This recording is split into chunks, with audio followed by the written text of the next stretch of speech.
When Sonic's rod builders were told to design a rod without any budgetary constraints, they created these. These are the Tournos XD rods. They're real top-of-the-range rods, coming in at around £200. I'm going to run through 3 reasons why they're well worth closer inspection. The first thing I like is the range. It's an uncluttered range. There are so many carp rods out these days that have got multiple variants, but there are just 4 rods in this range. 3 of them are 12-footers. So you've got a 3-pound test curve, a 3.25 and a 3.5. The 13-footer is also a 3.5 if you really want to get big distances and you're a big caster. I've got 3 different rods here. It's quite nice that Sonik have sent 3 different test curves. So I haven't got 3 of the same. I've got the 3, the 3.25 and the 3.5. And behind me I've got an island that's just over about 85 yards range, and I've used the 3.5 to fire solid PVA bags right underneath the sort of tree canopy there. Now the 3.5 is a stiff rod. I did notice that as soon as I took them out of the bag and you're sort of playing with the action, the 3.5 is noticeably stiffer, and it's perfect for that sort of thing. Solid PVA bags at those sorts of ranges. I'm not a huge caster, so that's getting up there with my fairly unaerodynamic PVA bags that around that 85-90 yards range is a decent chuck. Then we've got the 3.25s, which I've also been fishing to the island, but again on a simple lead clip system with a single hook bait. So that's kind of ideal, I've found. With a 3.5 ounce lead, that 3.25 feels really good actually. It doesn't feel like you're overstressing it or yourself during the cast. And in fact, that's probably the rod that I'd pick if I wanted an all-rounder. The 3-pound test curve I've used today, I haven't really stressed it. I've been fishing that at about 40 yards range. So I haven't really given that a good wallop, but again, if you're fishing a fairly small venue, then that 3-pounder is probably the one to go for. So you've got real incremental steps here. It is very noticeable actually when you cast and play with these rods that the 3 is a fairly, modern all-rounder. The 3.25 is very capable, certainly hitting distances. I'd have thought around 100 yards would be pretty easy with a sort of single hook bait. And then you've got the 3.5 if you're casting solid PVA bags, maybe big method feeders and things like that. So it's a big all-round range. It's a good all-round range. It's not a particularly big all-round range, which is what I quite like, that you're not blinded by choice. You've got 3 12-footers and 1 13-footer.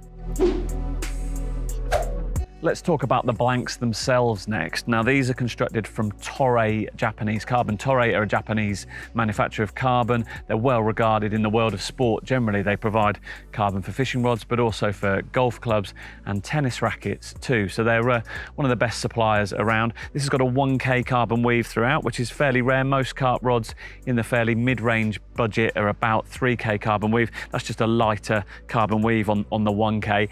And these are light rods. They're got a low resin content and they're high modulus carbon rods. And I'll tell you what those 2 little buzzwords mean in a moment. But just picking them up, they feel very light. They've got a nice balance to them, and you can tell that they've been crafted with a bit of care. Now, high modulus carbon is something you probably see on most carp rod descriptions. It's something that manufacturers like to bandy around.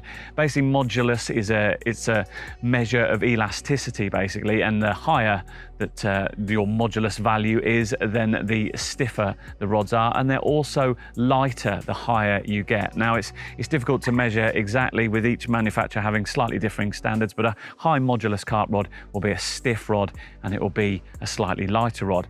Now these have also got a low resin content. Now all carbon carp rods are a mixture of carbon fibers and resin to some degree.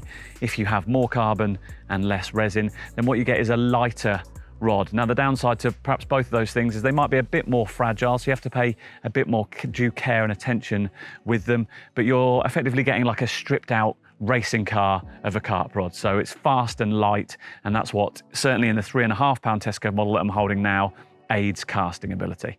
Now, if you like this video, then please do give us a big thumbs up, and also do go and check out our other social media channels.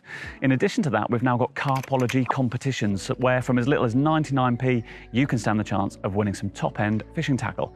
Click the link in the description below to see what competitions we're currently running. So finally, it's the fixtures and fittings, and I really like the way these rods have been furnished. You've got quite a long handle, which is good for getting some leverage when casting. It's a Japanese shrink rubber handle, and it's very, very thin. At the end, you've got a flared butt section. It's not one of those small little bulbous ones. It's actually fairly lengthy, probably about 1.5 inches, which is actually decent enough for grabbing hold of when you're powering through a cast.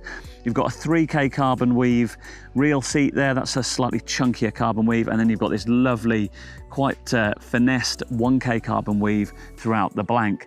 The blanks are pretty subtly done. The whippings are just gloss black. You've got 50mm butt rings throughout, anti-frap tip rings at the top, which help when casting, give you a bit of confidence that you're not going to tangle up.